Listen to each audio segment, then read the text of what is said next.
This moose belongs to me, Oliver Jeffers.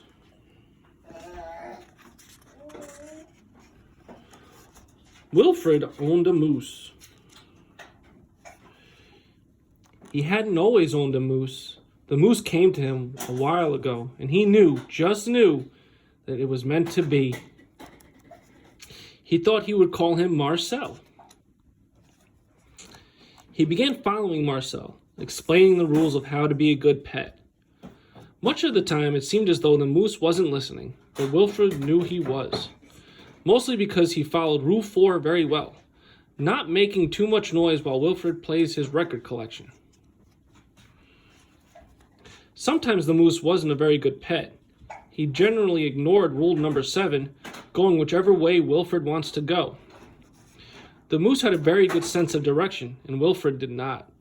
And because the moose was particularly poor on Rule 7, subsection B, maintaining a certain proximity to home, Wilfred quickly learned to bring some string along with their outings so he could find his way back again. Sometimes the moose was an excellent pet. He had no trouble with Rule 11, providing shelter from the rain. Or Rule 16, knocking down things that are out of Wilfred's reach. One day, as Wilfred discussed their plans for this coming year on a particularly long walk, he made a terrible discovery. Someone else thought she owned the moose. Rodrigo, you're back. Wilfred was dumbstruck. This moose was Marcel, not Rodrigo.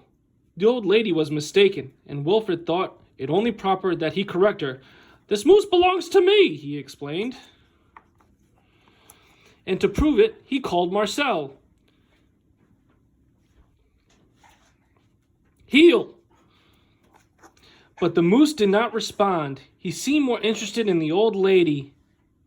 Good, Rodrigo. Fine. Embarrassed and enraged, Wilfred rushed off for home. But in his haste, and miles from anywhere, he tripped over his string and got tangled up. And there he lay. Wilfred was beginning to get a little bit worried. It was getting late and the monsters would be out soon. He had just ruled out the last of his options.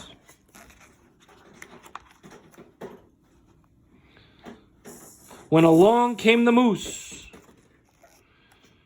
and performed Rule 73 brilliantly, rescuing your owner from perilous situations.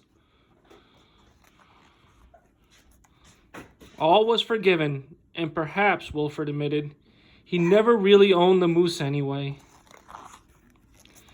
With that in mind, he and the moose reached a compromise. The moose would agree to all of Wilfred's rules, whenever it suited him.